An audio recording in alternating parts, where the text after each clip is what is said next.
નમસ્કાર, નવપ્રભા ગુજરાત ન્યૂઝમાં આપનું હાર્દિક સ્વાગત છે. હું છું આપની સાથે ધવલરાવ બ્રહ્મભટ્ટ. અત્યારે દશા માતાના વ્રત ચાલી રહ્યા છે અને આજે બીજો દિવસ છે.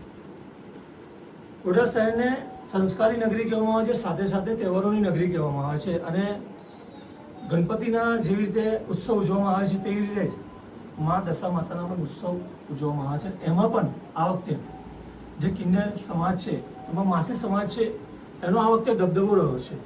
નવપ્રભા ગુજરાતની ટીમ આજે વડોદરાના પ્રખ્યાત એવા હેમાની માસી પાસે આવ્યા છે અને એમના દશા માતાની જે શક્તિ છે, જે મૂર્તિ છે, એમની ભક્તિ છે, એ બતાવવા માટે નવપ્રભા ગુજરાતની ટીમ આજે હેમાની માસી પાસે આવ્યા છે.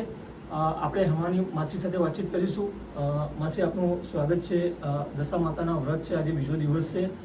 ખૂબ લોકો દૂર દૂરથી આપના જે માતાજીની મૂર્તિ સ્થાપિત કરી છે, ખૂબ શક્તિશાળી છે, ચમત્કાર છે, માતાજીના લોકોને વિશ્વાસ છે. શું કહેશો આપ? ખૂબ ભવ્ય આપનું આગમન યાત્રા અને લોકો આજે ખૂબ દર્શન કરવા લોકો આવી રહ્યા છે. જય શ્રી મહાકાલ, શિવશંકર શંભુ, જય દશામાં બધાને. સૌ હિમાની માસી અને જણાવતા ખૂબ આનંદ થાય છે કે દશામાનું પાવન વ્રત ચાલી રહ્યું છે અને બહુ ભાવિ ભક્તો આવે છે ઘરે દર્શન કરવા માટે. શિસ્તપૂર્વક આવે છે, જેમ કે હું પ્રાઇવેટ ફ્લેટમાં રહું છું, કોઈને તકલીફ પડતી નથી, એવી રીતે ભાવિ ભક્તો દર્શન કરવા આવે છે. અને મહાઆગમન રાખવામાં આવેલું હતું 1 ઓગસ્ટના દશામાનું, ત્રિપુરા સુંદરીનું, મારી દશામાનું.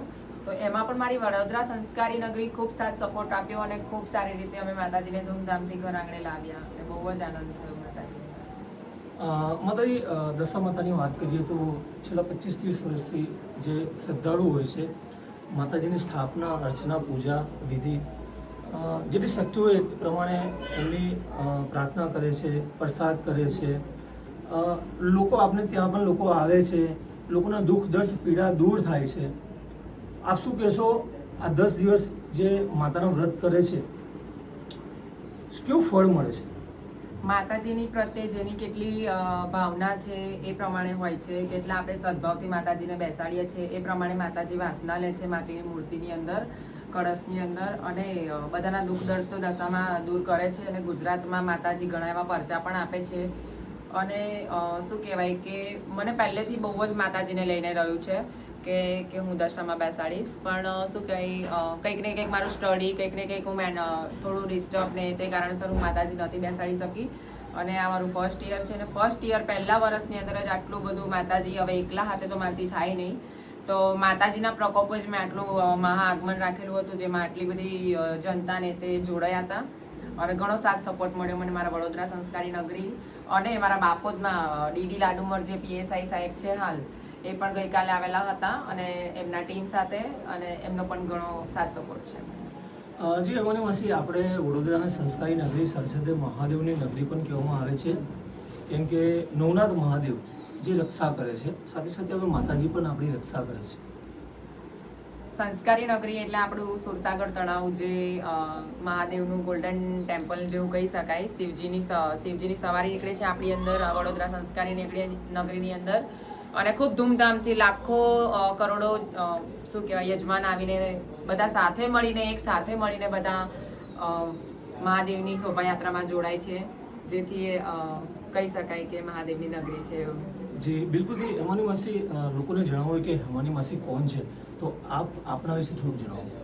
મારું નામ જોવા જઈએ તો હિમાની દે સુનિતા દે મેવ પારડી, અમદાવાદ. હું જાગૃત કિન્નર અખાડા મઠધારી પાવૈયા અમદાવાદ કિન્નર અખાડાથી છું. અને મેં નાનપણથી જ શું કહેવાય વેશ પહેરેલો છે અને કિન્નર સમાજથી હું જોડેલી છું નાનપણથી જ. જી બિલકુલ. માસી, તમારે ત્યાં કોઈને આવવું હોય, કેવી રીતે આવે? એડ્રેસ શું છે? કયા સમયમાં આવે? કેવી રીતે આવે?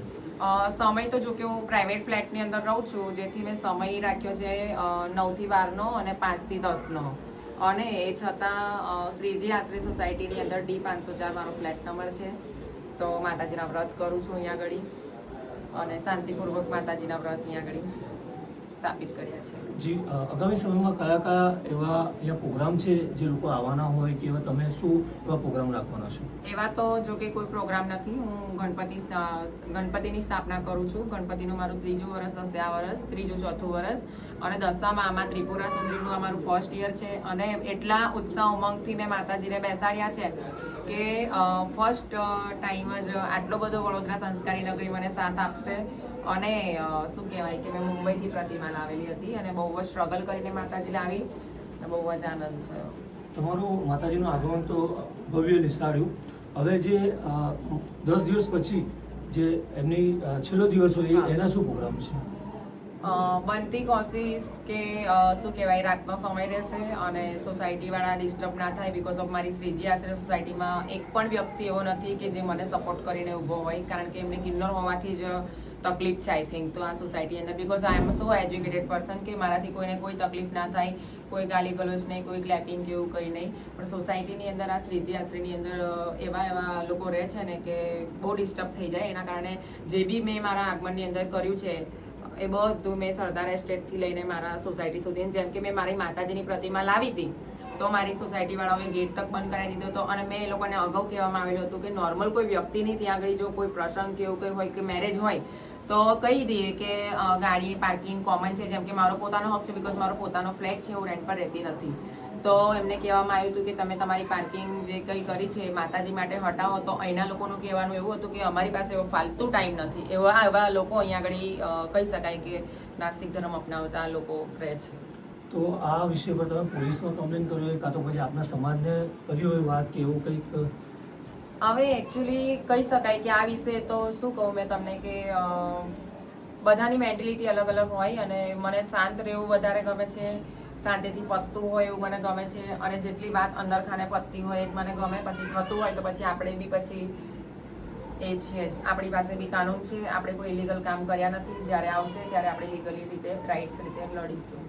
જી બિલકુલથી છેલ્લો પ્રશ્ન અમાસી, વડોદરાની જનતાને શું કહેશો માતાજીના 10 દિવસ ભવ્ય રીતે ઉજવવા માટે? શું વડોદરાની જનતાને શું કહેશો આપ? વડોદરાની જનતાને કહું છું કે ધામધૂમથી માતાજીના વ્રત લો, ધામધૂમથી માતાજીના વ્રત ઉજવો અને કંઈક ઉત્સાહ, કંઈક ઉમંગ જ અલગ હોય છે. મા ત્રિપુરા સુંદરીમાં દશામાનું જ્યારે શ્રાવણ માસની અંદર દિવાસાના દિવસો આવે છે ત્યારે કંઈક શું કહેવાય એ રાત દિવસ જ અલગ પડી જાય છે. ઝરમર ઝરમર વરસાદ અને સાથે ઢોલ નગાડા, ગલી ગલીની અંદર ઢોલ નગાડા, તાસા, ડીજે આ તે અને બહુ ઉત્સાહ ઉમંગથી અમે એવું લાગે કે આપણે કંઈક ધાર્મિક જગ્યા ઉપર આપણે આવી ગયા છે એમ. જી ખૂબ ખૂબ આભાર રમણી માસી, આપ અમારી સાથે જોડાયા. તો મિત્રો ખાસ રમણી માસી જે આજવા રોડ પર રહે છે અને જે દશા માતાની ખૂબ શક્તિથી ભક્તિ કરી રહ્યા છે અને લોકો અત્યારે દર્શન કરવા બી આવી રહ્યા છે. ખૂબ આપણને ટાઈમ આપ્યો એના માટે ખૂબ ખૂબ આભાર માસીનો. તો મિત્રો ખાસ આ વિડીયોમાં આટલું જ. ફરી પાછા લાઈવમાં બીજા દશા માતાના અમે દર્શન કરાવીશું.